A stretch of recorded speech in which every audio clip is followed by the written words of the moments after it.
Assalamualaikum warahmatullahi wabarakatuh. Perkenalkan, nama saya Foky Ali Topan Nasibuan. Saya dari Keras TIM 2102 ingin menjelaskan tentang mikroprosesor. Yang pertama kita akan sebut di dalam aplikasi mikroprosesor itu yang disebut adalah namanya Z80 dan Z8086. Langsung saja kita akan apa itu mikroprosesor? Mikroprosesor dari tahun 1976 sampai 8086. Mikroprosesor sebuah perjuangan penting dalam divisi komputer terjadi pada produk untuk komputer pribadi. Buatan IBM yang memakai prosesor 8088 yang berhasil mendongkrak nama Intel 1982. 286 mikroprosesor Intel 286 atau yang lebih dikenal dengan nama 80286. Mengenali dan menggunakan software digunakan prosedur sebelumnya. 1985 Intel 36 mikroprosesor berkembang dengan sejarah mikroprosesor dari tahun ke tahun. Itu sejarah mikroprosesor. Lalu mikroprosesor itu ada elemennya. Yang pertama itu pada 15 November 1971, mikroprosesor yang menggunakan 4 bit yang 404 berisi 2300 transistor yang dapat mengolah 4 bit informasi pada kecepatan 740 kHz yang diciptakannya. Mikroprosesor itu menciptakan ada berapa bit? Yang pertama 4, 2, 8 dan 32. Saya menjelaskan cuma 4 dan 32. Ya, yang 32 itu mikroprosesor 80286. Mikroprosesor 80286 itu didirikan pada tahun 1982. Intel mengenalkan Microsoft 286 atau yang lebih dikenal dengan nama 80286 ya. Ada sebuah prosesor yang pertama kali dapat mengenalkan dan menggunakan software yang digunakan untuk prosesor sebelumnya. Mikroprosesor ini juga merupakan prosesor 16 bit. Yang tadi yang saya jelaskan adalah yang saya jelaskan ini itu 4 bit yang didirikan 15 November 1971. Ini 16 bit ini didirikan hampir 10 tahun lamanya yang 32 bit. Ya. Lalu masuk lagi bahasa assembly. Bahasa assembly itu adalah bagian dalam mikroprosesor yang artinya adalah bahasa komputer yang dudukan di antara bahasa mesin. Bahasa mesin yang level tinggi, misalnya C dan C++, Pascal, Turbo, Basic, Java. Itu yang di dalam bahasa assembly itulah bahasa pemrograman yang bahasanya C dan C++, Pascal, Turbo, Basic, dan Java. Menggunakan aplikasi tersebut. Bahasa C atau Pascal diletakkan sebagai bahasa level tinggi karena memakai kata-kata komputer yang mudah dimengerti manusia.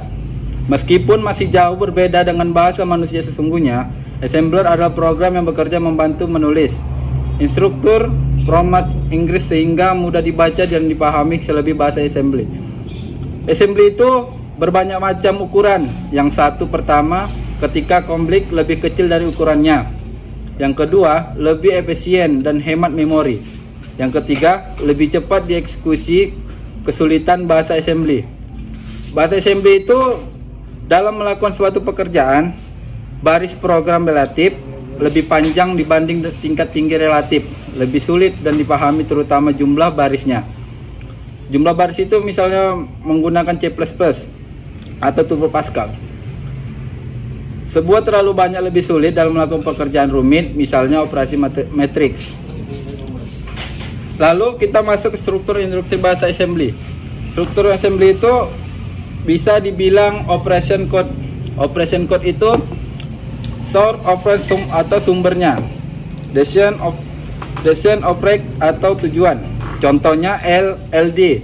LD itu awal dari suatu programan yang digunakan oleh Z80. H operation itu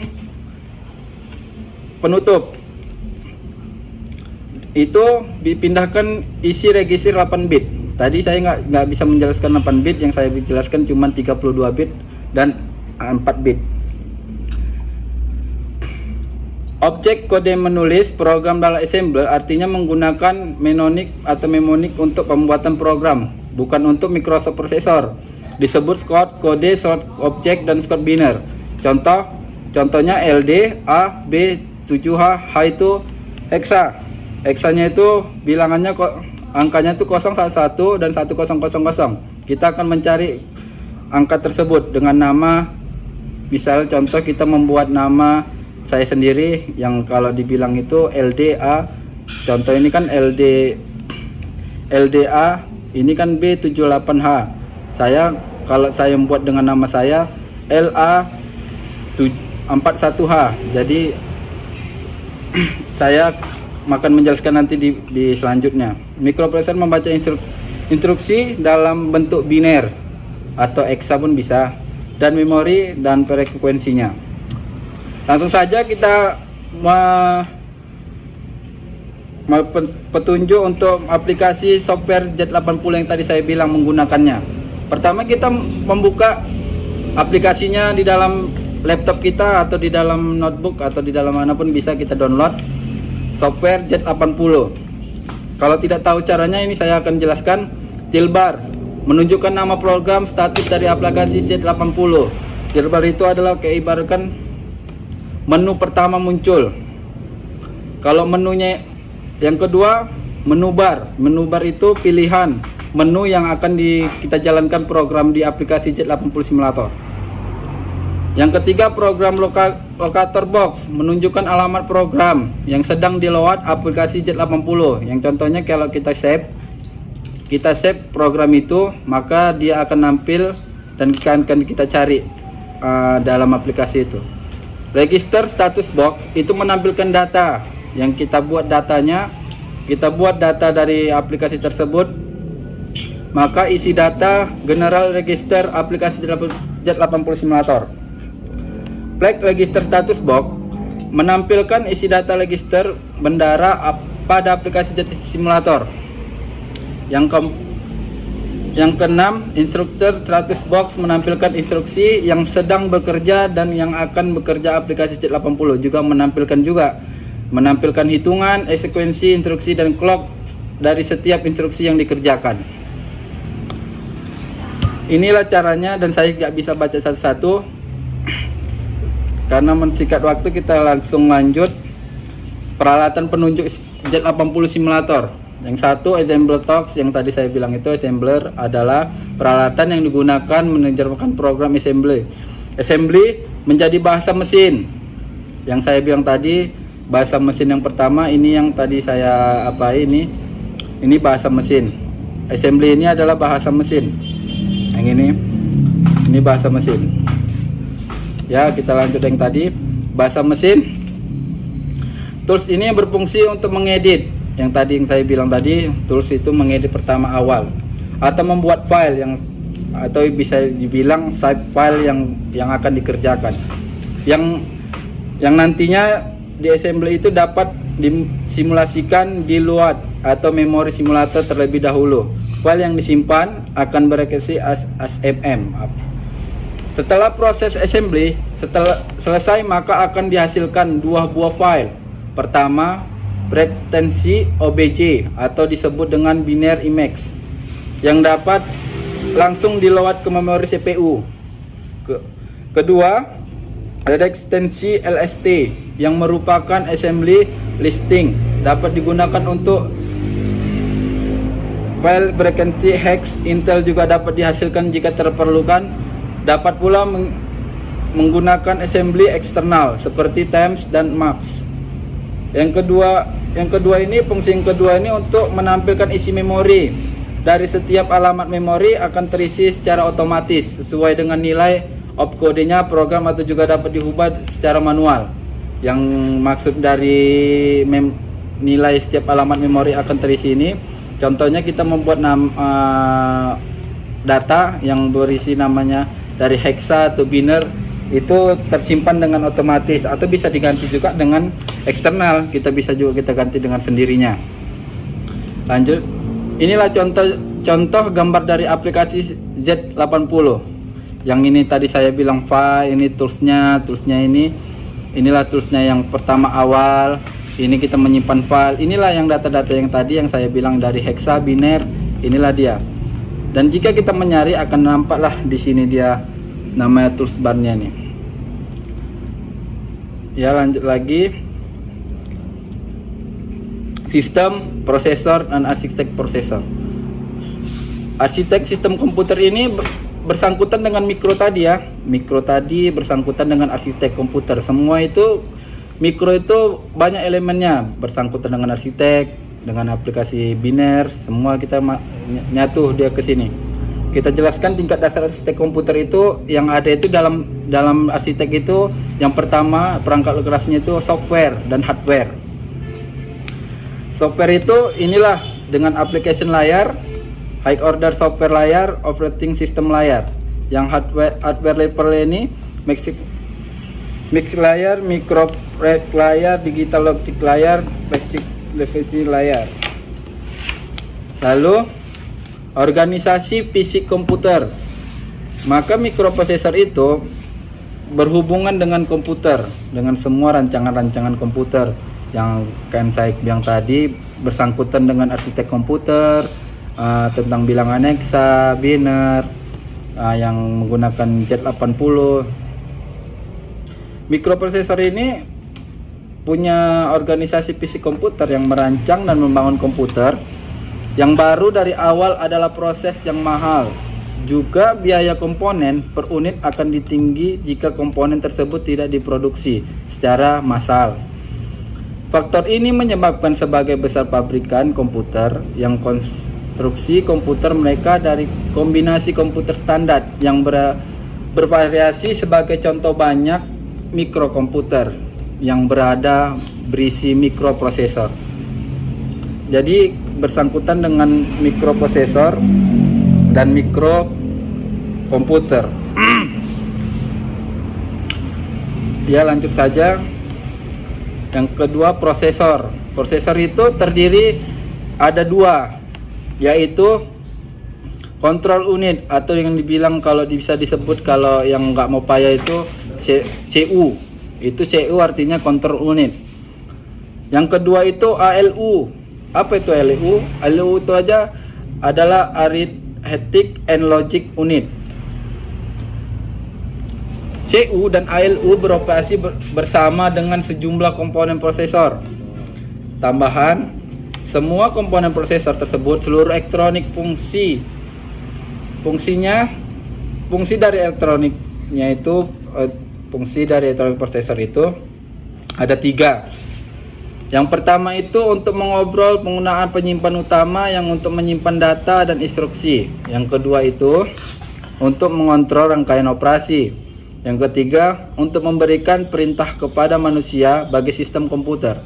Yang keempat untuk menyelenggarakan prosesan. Prosesan itu artinya proses. Lanjut lagi, unit kontrol. Unit kontrol itu yang fungsi untuk kontrol adalah pusat saraf komputer. Pusatnya itu kayak ibaratkan kita manusia itu otak dari komputer. Otak dari komputer yang mengkoordinasikan dan mengontrol semua operasi hardware, yakni operasi unit printhead, memori utama, dan prosesor itu sendiri. Cara mengoperasinya ialah berurusan dengan setiap instruksi secara urut dalam operasi 2 tahap yang tersebut execute dan siklus jemput, atau yang disebut dengan dijalankan. Siklus itu atau jemput itu atau bisa disebut dijalankan. Unit aritmatika dan logik ini fungsinya itu fungsi ALU itu mempunyai 2 fungsi. Yang pertama menyelenggarakan operasi aritmatika. Jadi ALU itu bisa disebut dengan menyarikan dengan angka aritmatika, lalu hexa, semua perkalian, perkurangan, dan pembagian. Yang kedua itu logis yang tertentu, misalnya menguji 2 item data yang cocok. Lanjut saja, ini register ini saya jelaskan tapi tidak pala semua. Register merupakan tempat ngantri data-data yang diproses sebelum data yang masuk ke memori utama. Walaupun bagian ini merupakan media penyimpanan kecil maupun penyimpanan yang sangat tinggi. Proses tidak dapat bekerja sendiri, namun membutuhkan dukungan maupun terhubungan dengan komponen lain, terutama hard disk dan RAM. Jadi register ini nggak akan jalan sendiri ketika nggak ada hard disk dan RAM. Jadi orang itu ada dua yang gabung. Dalam memproses sebuah data dapat dilakukan dengan waktu proses cepat atau lambat tergantung kecepatan prosesornya. Jadi kalau prosesor kita nggak cepat atau lelet itu tidak akan cepat. Maka yang dibilang register itu, yang dibilang proses itu tergantung dengan hard disk dan RAM-nya. Maka kalau hard disk dan RAM-nya tinggi, maka prosesornya itu kecepatannya itu akan merunjak tinggi. Tergantung sih kalau kita bilang prosesnya itu lambat, ya pasti kinerjanya itu lambat, sama kayak manusia. Saat ini kecepatan prosesor yang paling tinggi ada kecepatan 4 GHz atau GHz. Artinya dapat membaca 4000 miliar atau perintah. Cepat berarti. Dalam sekali pekerjaannya merupakan angka fantastis dalam berkembang teknologi di dunia. Lalu istilah greater processor atau greater gaming expense karena sebuah game. Berarti kan kalau udah prosesor kita tinggi bisa untuk main gaming, pasti sangat mengaruh dengan kapasitas prosesor sebuah komputer. Perusahaan terkenal yaitu Intel dan AMD. Dari dua perusahaan ini banyak menjijikkan perasaan prosesor. Berarti AMD prosesornya itu kalau bisa dibilang tinggi sih. Produk keduanya tentu memiliki kelebihan. Jadi setiap komputer itu ada Intel atau kalau dibilang sebelah kiri kalian itu Core i3, Intel Core i3.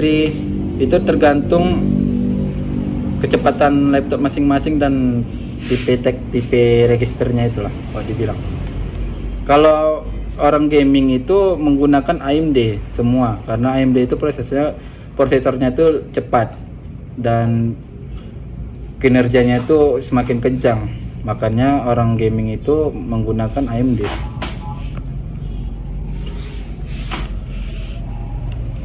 Lalu kita lanjut saja algoritma penjadwalan. Tahu kalau misalnya itu mikroprosesor itu ada algoritmanya juga yang mainnya itu di Excel, yang bisa kita sebut dengan Firstcom ini yang disebut kalau kita singkat ini FCFS. Ini saya tidak tahu dengan inilah dengannya penjadwalan algoritmanya. Lanjut saja kita prosesnya atau dibilang dengan cara kinerjanya. Proses pertama kali memiliki jatah waktu untuk menggunakan CPU akan dilayani terlebih dahulu. AWT atau disebut dengan dari algoritma ini cukup besar. Misalnya 3 prosesor atau 3 proses maksud saya. Yang contohnya itu proses ini ada P1, P2 dan P3. Wait time-nya ini angka dari meminta layanan CPU. Ini bisa kita cari sih.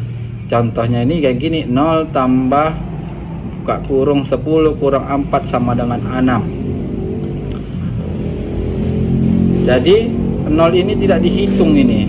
0 misalnya 0 dikurang 0, 6 itu tetap 6. Jadi 0 ini sebagai elemen pertama, elemen awalan buka. Jadi 10 kurang 4 sama dengan 6.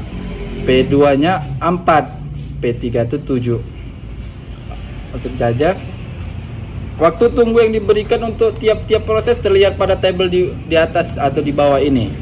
Yang contohnya wait time-nya ini berapa, yang saya bilang tadi 0, wait time-nya ini kan 0, P2 nya 24, 27. Jadi AWT nya itu kita jumlahkan 0 ini tetap kita masukkan ke yang pertama. Contoh nih 0 tambah 24 nih, 24 P2 nya 24, P3 nya itu 27 dibagi dengan 3 ya sama dengan 7 ms. Apa di sini juga bisa kalian bikin 30, bisa kalian bikin, tergantung kaliannya sih. Lalu hal ini akan menjadi sangat berbeda jika urutan data proses adalah P2 dan P1. Jadi bisa nih bisa berubah misalnya nih P1 nya di akhir, P2 nya di awal. Jadi nolnya ini tetap di awal. Jadi mau P berapapun yang di depan, mau P6, mau P5, mau P4, nolnya ini tetap di awal. Walaupun ini pun dipindahi P1, P2 nya.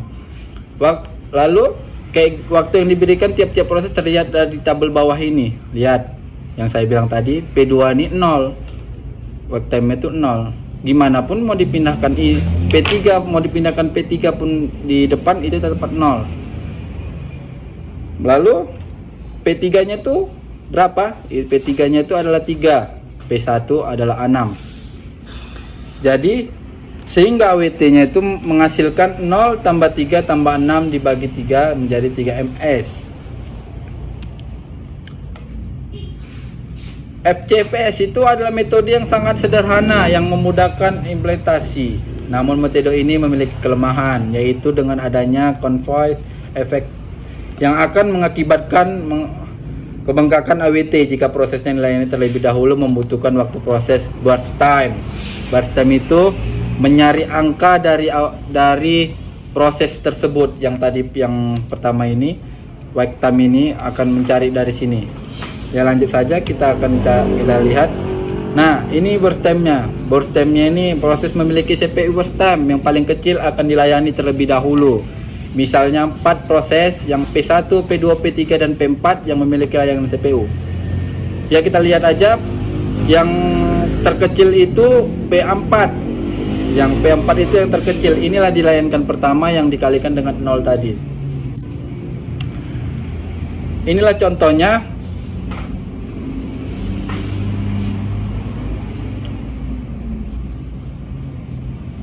Waktu tunggu yang diberikan untuk tiap-tiap proses yang tabel di bawah ini, yang contohnya tadi saya bilang, yang watch time-nya itu yang terkecil, yang awalnya terkecil, inilah awal terkecil, dan 0, yang 0 ini tetap dimasukkan sih. Jadi AWT nya 3 tambah 16 tambah 9 tambah 0 dikurang 4 yaitu 7. Meskipun algoritmanya ini optimal, namun pada kenyataan sulit diimplementasikan karena sulit untuk mengetahui panjang CPU bars berikutnya. Namun nilai dapat diprediksi. CPU bars biasanya diprediksikan sebagai suatu rata-rata eksponensial atau yang disebut dengan ditentukan dari CPU bars sebelumnya atau sebelumnya. Lalu A QN tambah 1 dan A kali T dan N, atau tambah 1 kurang A, dan dimana AN ini tambah 1 panjang CPU barsnya yang diperlukan on atau panjang CPU bars sebelumnya. Panjang CPU TN nya itu panjang CPU, A nya itu ukuran perbandingan antara on tambah 1 dengan on 0. Langsung saja kita langsung masuk contohnya. Algoritma SJM adalah suatu kasus-kasus dari properti signaling tiap proses dilengkapkan dengan proses tip. CPU dialokasikan untuk proses yang dimiliki proses paling tinggi. Ya contohnya tadi yang saya bilang ada burst time, ada prosesnya.